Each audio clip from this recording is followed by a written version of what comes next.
At 60 years old, I realized I traded my life. The career that I started on, that I loved, I traded it for 6 figures. That at 60, I now realize it's all been a lie. And I can't get that time back. Your job is not your life. I worked really hard to make money and it wasn't worth the trade-off. What did you sacrifice as a result? Time. Today we're going to listen to a lot of old people and their regrets about working all their lives for things and corporations that don't worth it.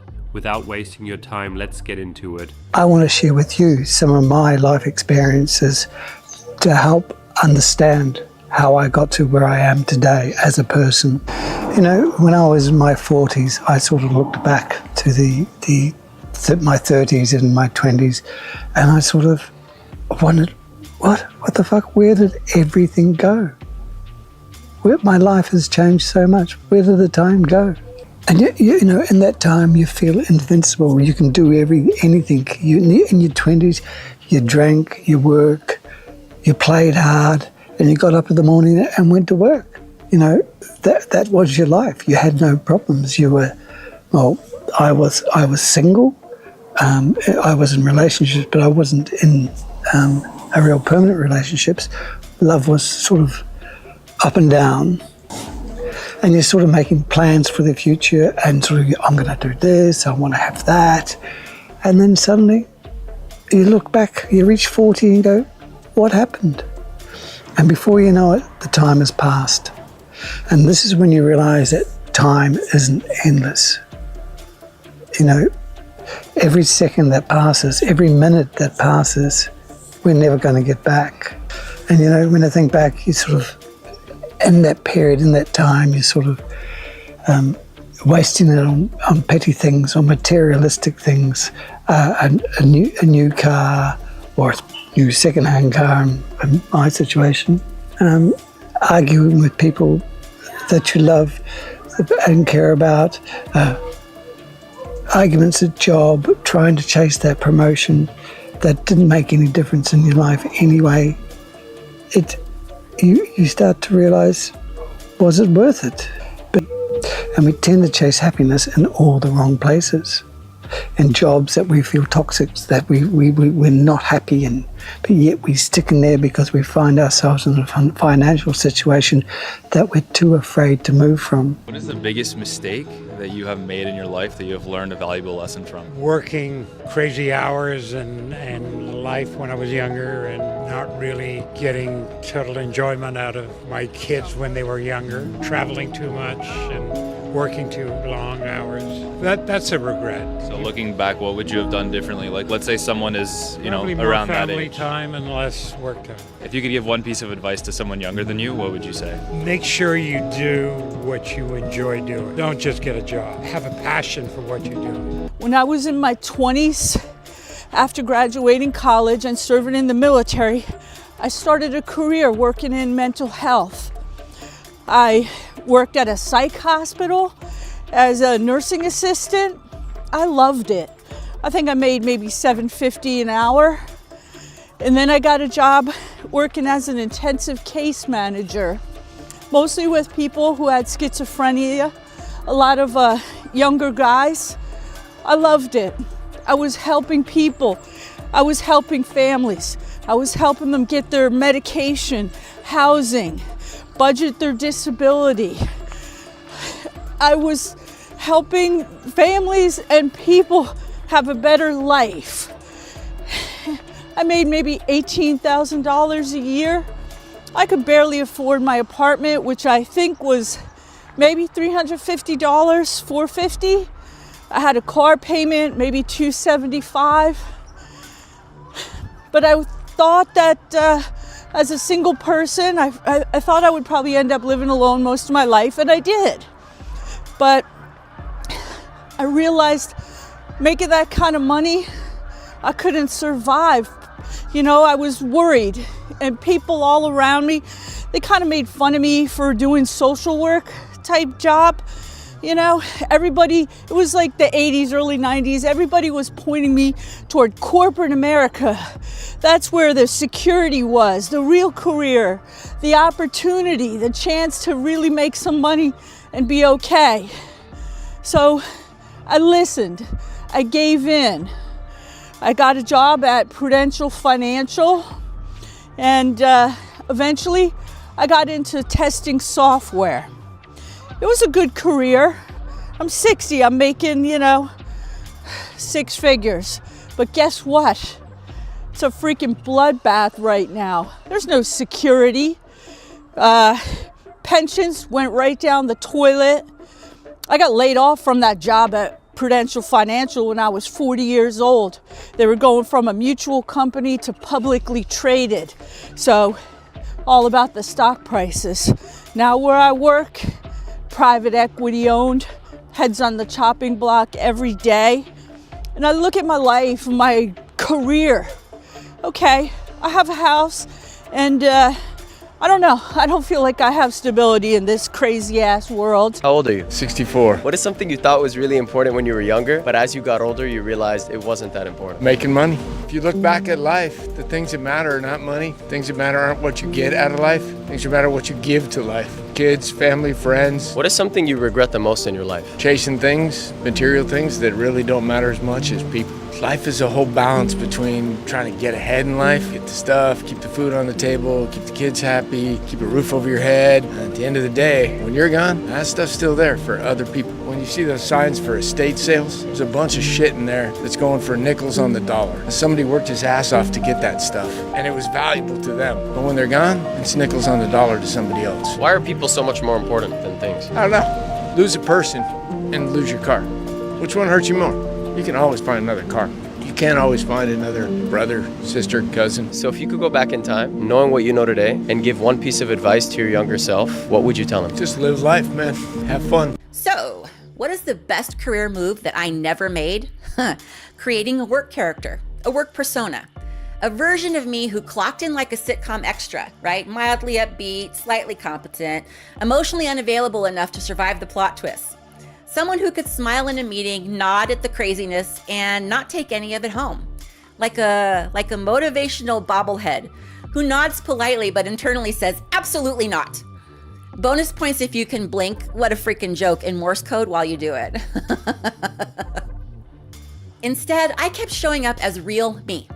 The one who over-explained in emails to seem collaborative, right? With 3 disclaimers, a smiley face, and a joke about tacos just so no one thought I was mad. What does Pac-Man put on his tacos? Guaca, guaca, guaca, guaca, guaca, guacamole. I was the one who said yes, because silence made me nervous. I was the one that thought if she brought her whole self to work, she'd be valued for it. I was not. Here's the truth. When they say bring your whole self to work, what they mean is bring your whole useful self. Bring your resilience, your adaptability, your sure I can take that on reflex. Leave the rest, your boundaries, your grief, your doubt, leave that all at the door. Looking back, I can see this now. There were people that I worked with that actually did this. So while I was bending over backwards trying to be the MVP, they were just quietly killing it. They weren't the loud ones. They weren't the ones on every committee or replying all at midnight or staying late to fix what could have been fixed 5 managers ago. They just had boundaries, like knowing when to log off, when to ghost a meeting, and when to pretend their video wasn't working. While I was stapling my self-worth to every deliverable, they were already in the parking lot drinking their iced coffee with their unbothered peace and a face that says, huh, sounds like a you problem.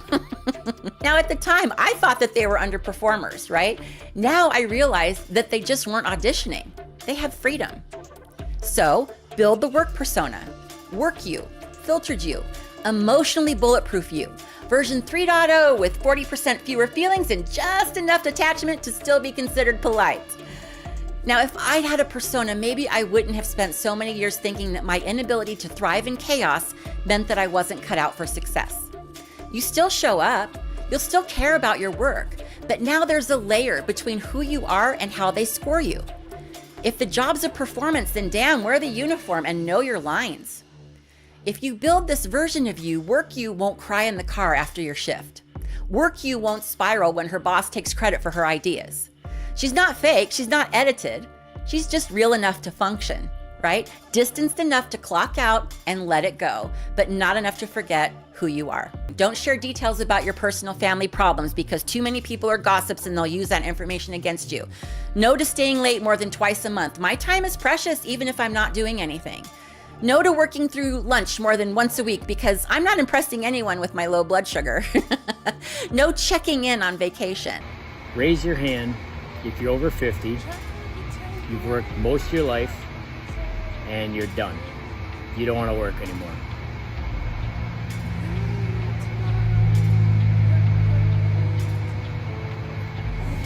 Friends, it's Dr. LaCasey. I was scrolling through the internet this morning and I saw a PSA that someone had posted. It said, PSA, 20 years from now, the only people who are going to remember that you stayed late at work are your kids. And I thought this was genius. I'd like to explain why. The most commonly heard regret that I hear from people at the end of life is, I wish I would have worked less and played more, or worked less and spent more time with my family. I know me, myself, as a nurse, I'm guilty of this too. You know, at work, they really have a way of guilting you into feeling like you need to stay or you should stay. And so I have missed family functions and precious time with my kids because I picked up work for people who don't even remember it now, and it hasn't even been 20 years yet. So my advice to you, my friends, is to make sure that you don't make your career or your work your number one priority. Make your life your number one priority. Enjoy life, enjoy your family, do the fun stuff, and make the memories. Well, I finally did it. After thinking about it for years, not having the guts to do it, I gave my 2-week notice last week. I've got 4 12-hour night shifts left and I'm done. I've worked full time for 40 some years now. I'm 58 years old now and I'm just done. Kind of funny, I typed out my resignation letter last Monday and I sat there for 45 minutes before I hit send. But I did it. I worked for years at jobs that weren't bad, but it's like you just made enough to get by. Then here in the last 10 years, I've made pretty decent money. In fact, this year I was on pace to make 6 figures for the first time. But I've figured out that it's not really the money. Your time is way more important than the money. You know, I always thought I'd have to have $1 million stashed away to retirement, and I was actually on pace for that at one time. I had a pension, my 401k was doing great, but life happens, you know.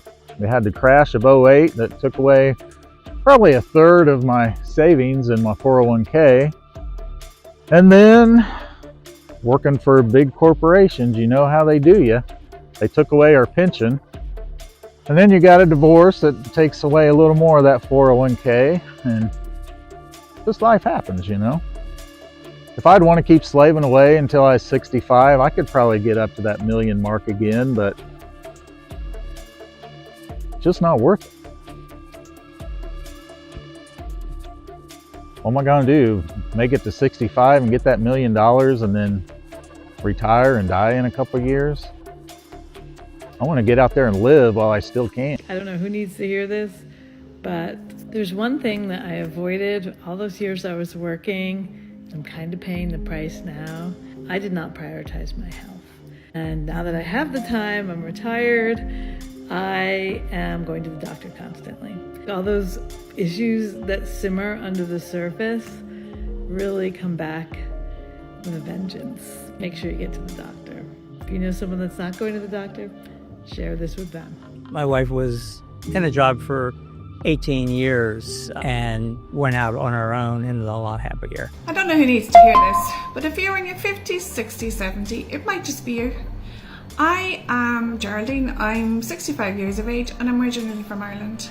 I moved to Spain 12 months ago and quickly discovered that my money is just not going far enough. It never does. And it never has done. If you're like me and you've worked all your life for very little and have nothing to show for it financially, join the boat. I am fed up. I'm fed up working for somebody else to make somebody else's dreams come true. That there's more to life than working, and that there's a different journey ahead of you, better than anything that you're experiencing on the job right now. And so let me begin by stating the obvious. Number one, your job is coming to an end one day, one way or another. No matter how much you pour yourself into your career, how much you enjoy your job, how loyal you are to the company, one day your job will come to an end. You're going to retire. Your health is going to force you to step down. There could be a layoff, or you could simply be replaced by somebody half your age for half your wage. And when that day comes, when your job or career comes to an end, guess what else? The company just moves on. That's just reality. That's the way that it works. And while we all know intuitively that our jobs are going to come to an end one day, there are some reasons why we seem to ignore this and it seems to fade into the distance.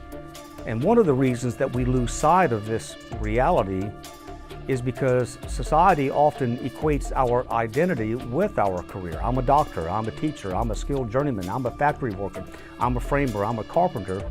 And when so much of our life is tied up in our work, it's hard to let go at any time. And then, of course, there's something called the golden handcuffs. When you get up into the peak earning years of your career, maybe you're in your upper 50s or early 60s, you've got the steady paycheck, you're at the peak of your earnings, the wages are good, you've got a steady income, you have the benefits, you have a package, and all of these things combined together supports your current standard of living that makes leaving work feel virtually impossible. I mean, who wants to walk away from that kind of money? And the golden handcuffs keeps us trapped on the job sometimes. And another reason that we lose sight of this reality that our job is going to come to an end one day is simply because there is the comfort of the routine. Daily work becomes a habit. And that habit and the routine and the comfort of the routine causes us to just postpone the inevitable in making the hard decision, and we forget that there's more to do and there's more to life than what's going on inside the office. I want to tell you that there is a great big world out there with many roads that you can travel, and virtually all of them are better than anything that you're doing in the office right now. And just remember this, the real reason that you're working is so that one day you can gain financial independence and get out of the rat race or get away from the daily grind. The last thing that you want to do is stay on the job so long until your health fails, or even worse, you simply just drop dead on the job. I really regret how hard I worked in my 20s, and there's some reasons for that. So before I was the CEO of Centurion Trial Attorneys, I was a firefighter, and that's all I ever wanted to be. And as a young man, I thought that working extra hours, spending every holiday at the station, and sacrificing so much would bring me joy and fulfillment. And the opposite is what happened. First of all, it was hell on my body. I'm still paying for it. I didn't make that much money. And here's the worst part. This was the highest price that I paid for chasing that dream career. My dad at the home, it's got a bunch of family pictures, outings, vacations, reunions, things like that. And I am not in most of those pictures. I go to my own father's house and I'm not in those pictures with my family. And what did I get for that sacrifice? A few $100 a day, tops. It was not worth it. It's not worth it. Just one more year. So I just one more yeared myself into working until I was 68, and I'm here to implore you not to repeat the mistake I made. I should have retired when I was much younger. 62 probably would have been a good number. 63 is when I lost a job, and that probably was ideal timing, but I didn't do it. And I'm here to tell you that as the voice of experience that if you can retire financially and you're able to do it, then you should, because the one thing you can't get back is time. I once worked someplace that called itself a village, which should have really been the first clue that things were about to kind of go cult adjacent. I'm not going to name names about where this is, but if you want to figure it out, you probably really could. So for orientation, they brought in people from all over the United States for like this 3-day long event. It was called Academy, and hundreds of people were there. And it was kind of the corporate version of like a Coachella onboarding that happened like in a hotel ballroom. The whole thing was just this like relentless hype. That's all it was. It was doing skits. It was executives in a band. I shit you not. There was a band. Imagine looking up on the stage and like seeing your boss ripping through a cover of Don't Stop Believing wearing a name badge. And then it gets fun. The CEO actually rode in to the ballroom on a horse, okay, in full Three Musketeers uniform with his sword drawn. People freaking lost their minds, okay? I remember sitting there looking around, and I thought I was living in some kind of alternate reality. People were screaming like it was the Beatles in '64, right? They were crying, their hands up in the air like they wanted to touch them. It was so bizarre. And I was sitting there thinking, looking around going, oh my God, this is the biggest Kool-Aid kegger that I've ever seen. But I still had to clap because, you know, rent. He got up on stage and announced that we weren't employees. Oh no, we were citizens of his village. And we had to shout one for all and all for one while we pretended to have our swords drawn, right? One for all and all for one. The Academy wasn't training, it was indoctrination. We spent all week doing trust falls, team building games, group chants and songs. We actually had to write our own chant and perform it at the end of Academy. So it was kind of like a corporate show choir, but really, really sad. Like I said, they called it a village. We weren't employees, we were teammates. And by Wednesday, I was genuinely wondering if I was gonna have to sacrifice a goat to get out of there. They gave us these little like Three Musketeers hat and said that they symbolized our lifelong commitment to, I guess, I don't know, quarterly goals? I don't know. And the worst part of it all is I can still see it. Everyone was like genuinely moved, like they had found their purpose, right? Meanwhile, I'm in the back wondering how long I could hide in the bathroom without someone noticing.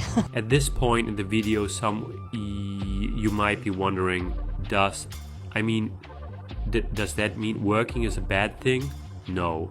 Does that mean people shouldn't work till they are 70? No. I think the point most of these older people realized are three. First, life is more than work, so a life dedicated to work and work alone might lead to a lot of regret. Second, doing what you love might make your work worth it by the time you're 60 or 70, even if you never retire. But why don't we try to pursue what we love?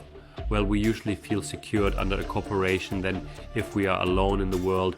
This woman has more to say on that. No, there's no security. That's all BS illusion, you know? The young people say, got to get off the matrix or out of the matrix. I 100% agree. I regret giving up that career doing the social work and helping people.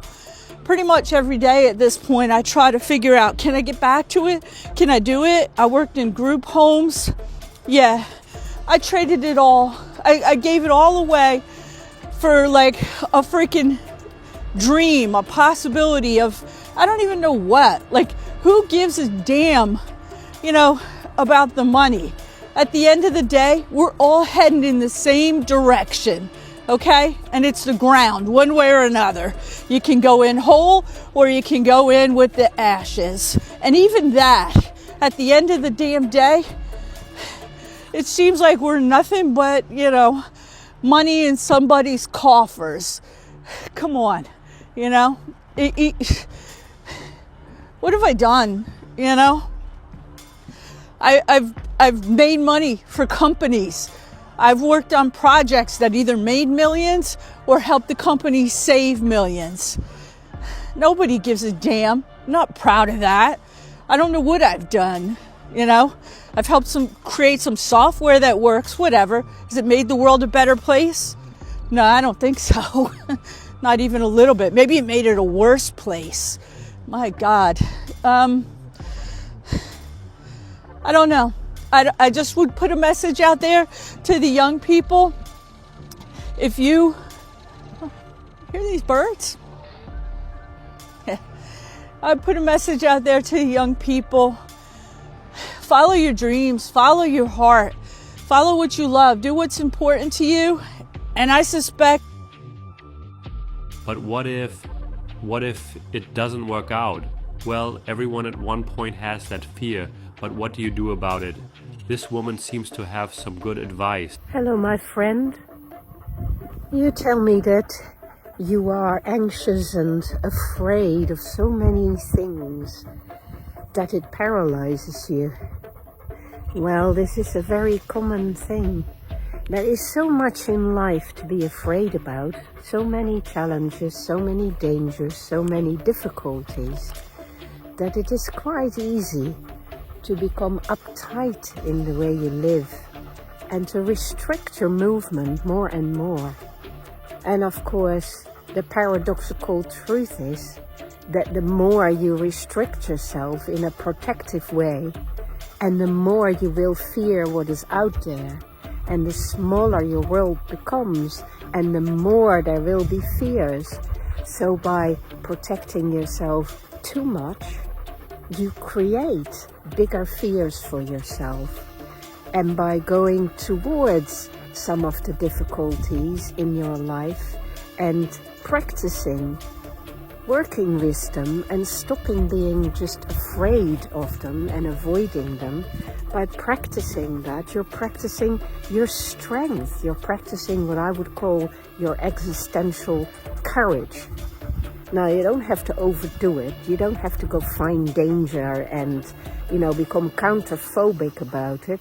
But it is important to stay flexible and to push yourself, as they like to say, out of your comfort zone every day a little bit, because that keeps you flexible, it keeps you on your toes, and it keeps you existentially alert.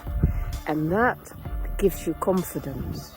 That will make you feel that life is more of a game and less of a challenge. In your life,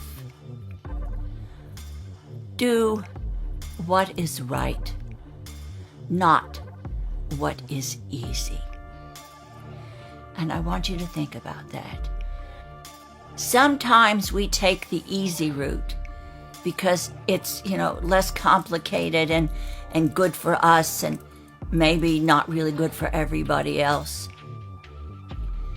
But I want you to take the other road. I want you to do what is right, whether it's in your college, whether it's with your friends or your workplace or your family. Don't take the easy road, but just sit down and think about it. And maybe the easy road is the right road.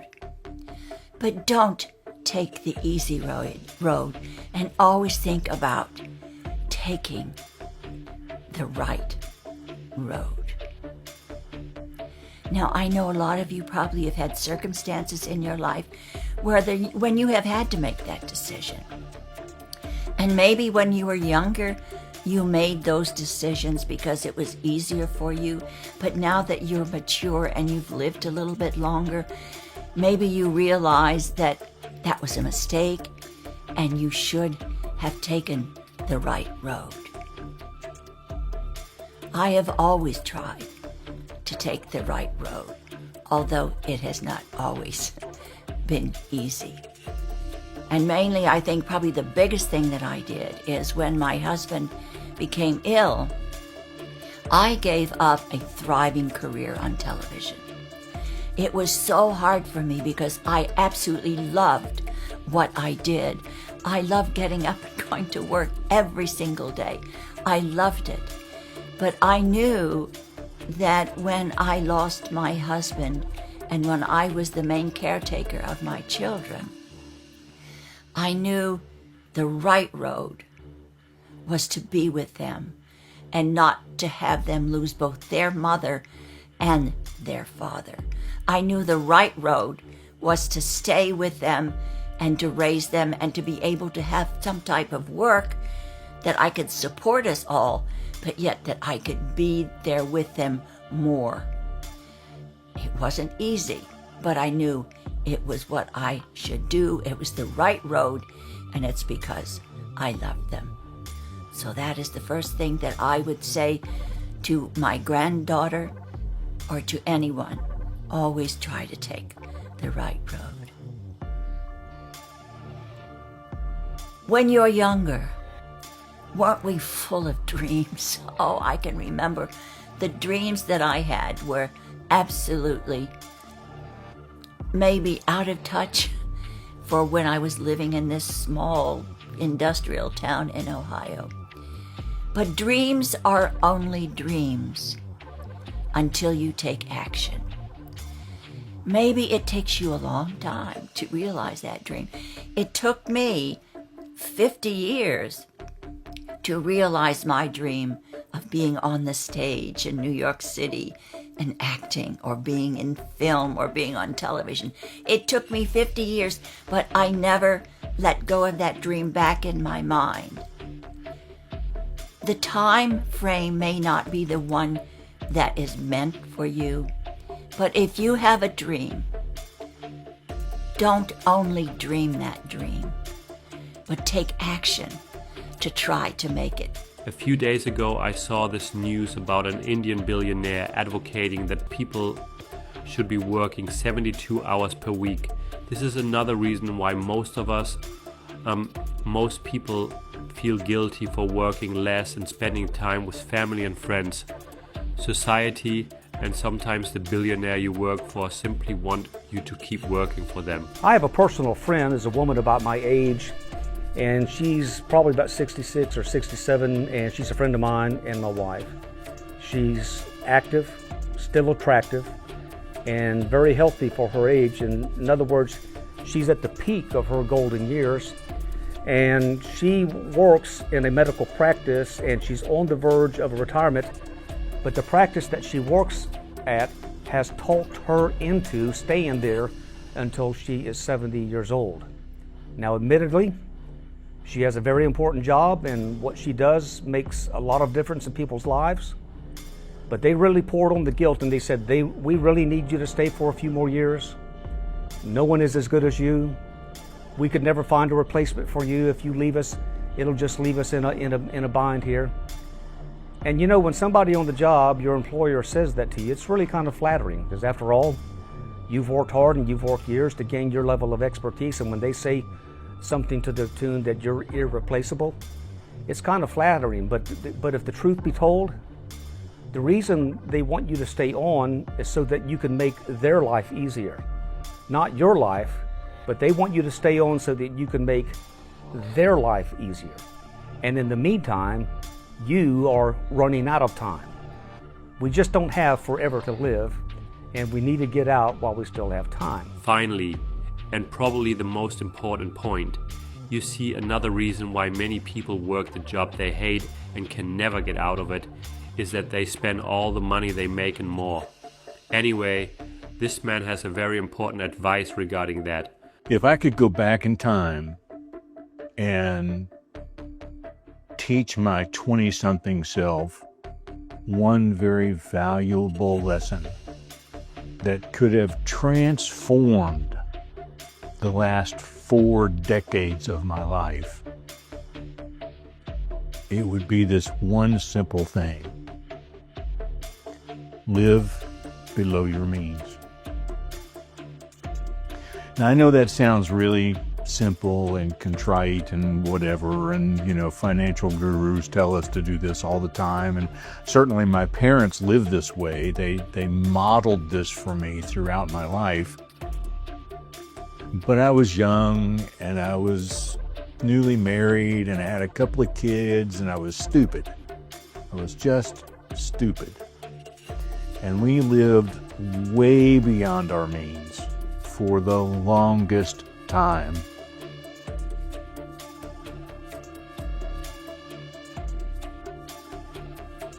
And when I think about what it cost me, not money.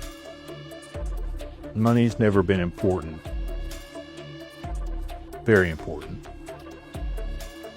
But when I think about the heartbreak and the stress and the anxiety and the lost opportunities and the dreams that never happened because I had strapped us to a debt wheel so massive, there were times we couldn't breathe. Now, you know, at its core, living below your means applies to anyone.